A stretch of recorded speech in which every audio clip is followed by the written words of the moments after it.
Olá, tudo bem com você? Tudo bem com sua família? Você está aqui comigo no meu canal. Você pode acessar aqui, você vai ter lá, você pode se inscrever, você pode curtir, você vai ter ali também a opção de compartilhar com as pessoas. E você tem lá uma série de estudos, de pregações, né? E uma nova série que eu comecei, que é Orando em Provérbios. Você pode acompanhar tudo por lá.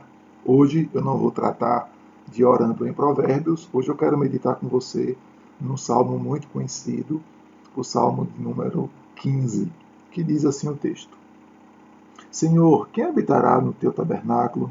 Quem poderá morar no teu santo monte?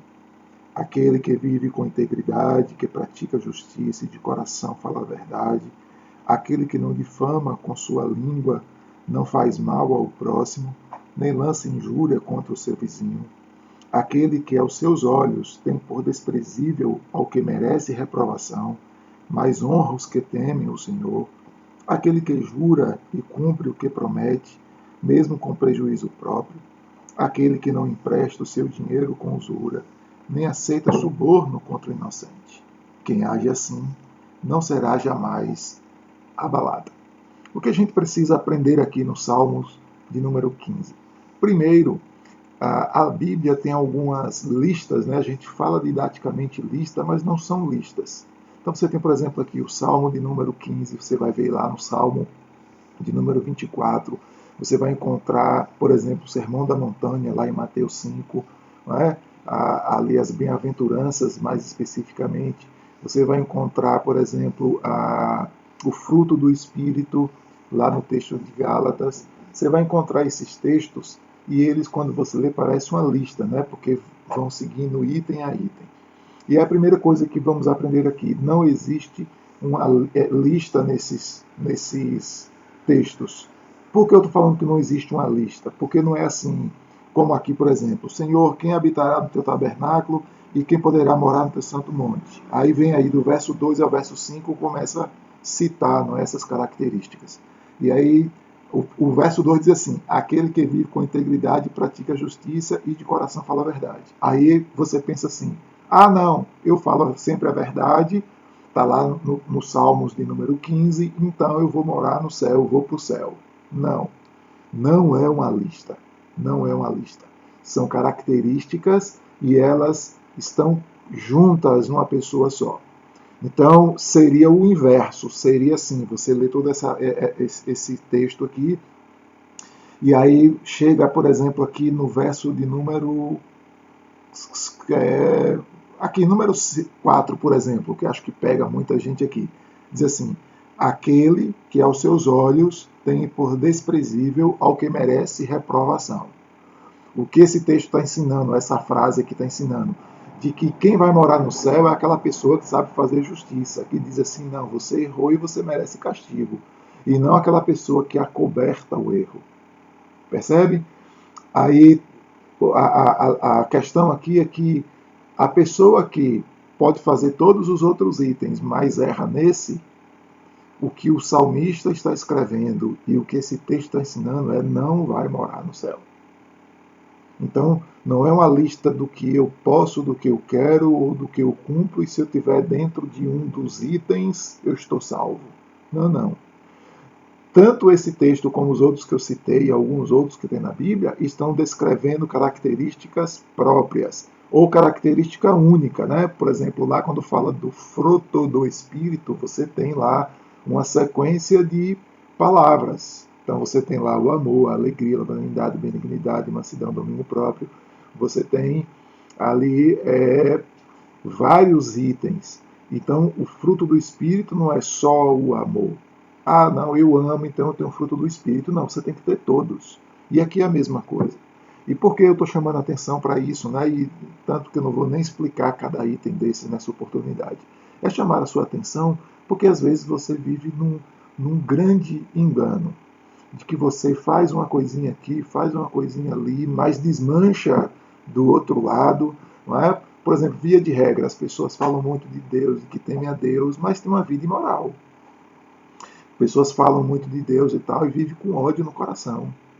Pessoas têm expectativa e até falam de que vão para o céu, e aí chama pelo nome de Deus e se sente protegida por Deus, por isso, por aquilo outro tal, mas negam a próprio Deus, desobedecendo em outras questões, em outras coisas. Não é? Tem muitas pessoas que dizem que temem a Deus, mas acabam seguindo ídolos, acabam seguindo superstição, acabam acreditando em certas coisas, certas práticas, ou até mesmo no poder da palavra, né, que a palavra tem poder, aquela coisa toda, e na prática, no dia a dia, cometem todos os erros. Né? E aqui tem uma lista, eu vou ler de novo a lista para ver se você não está dizendo que teme a Deus e que ama o Senhor e tal, e que Deus lhe protege, etc. E está fora dessa lista aqui. Olha lá. Aquele que vive com integridade, que pratica a justiça e de coração fala a verdade. Aquele que não difama com a sua língua, não faz mal ao próximo, nem lança injúria contra o seu vizinho. Aquele que aos seus olhos tem por desprezível o que merece reprovação, mas honra os que temem ao Senhor.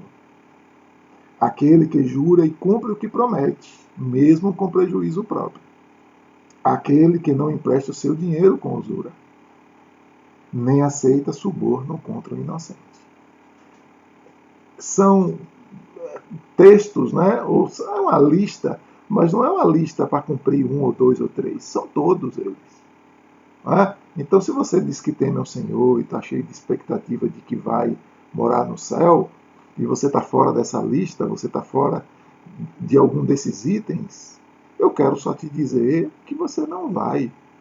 Que você não vai. Então, para ir morar no céu, gente, primeiro tem que crer em Cristo como Senhor e Salvador. Né? Isso está no Antigo Testamento, está no Novo Testamento. Jesus Cristo era a promessa e Jesus Cristo foi o cumprimento. Segundo, toda pessoa que vai morar no céu, ela tem características cristãs. Ela não tem uma lista de itens que ela escolhe ou ela fica com aquela que é mais fácil para ela, né? Porque todos nós temos inclinações e tendências pecaminosas diferentes, uma mais forte do que a outra, né, em relação de pessoa para pessoa. Mas o princípio bíblico é que todos nós temos as mesmas características. Somos transformados e mudados para termos o mesmo perfil, ainda que sejamos pessoas diferentes e tal. Então são lutas no sentido de uma vida de santidade, uma vida sem pecado diferentes, mas é para todo mundo, é regra geral, vamos chamar assim. Então, eu queria chamar a sua atenção, se você tem expectativas de ir para o céu e você não consegue seguir ou não consegue ter características próprias, né? E aqui o Salmo 115, na versão que eu uso, que é a versão Nova Almeida atualizada, eles melhoraram o texto, né? Porque sempre tem ali negrito, né? Um título dos textos bíblicos. Esses títulos não são inspirados, são os estudiosos, os tradutores da Bíblia que vão colocando, vão dividindo aí, não é? Em capítulos, versículos, e você vai tendo lá o cabeçalho. E aqui eles acertaram porque eles escreveram assim: o que Deus espera do seu povo.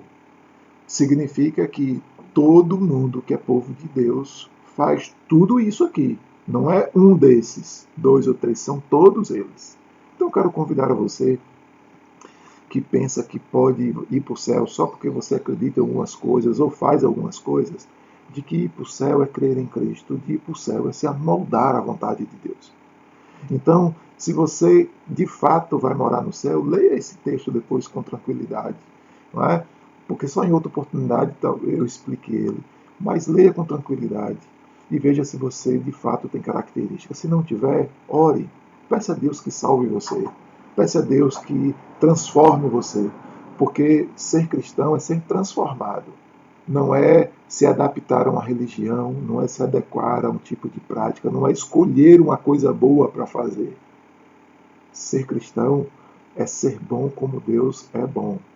Não na perfeição dele, porque nós vamos errar aqui e ali. Mas não é todo dia, toda hora, e não é intencional. É por circunstâncias, por dificuldades e por fraquezas que a gente tem aqui ou ali.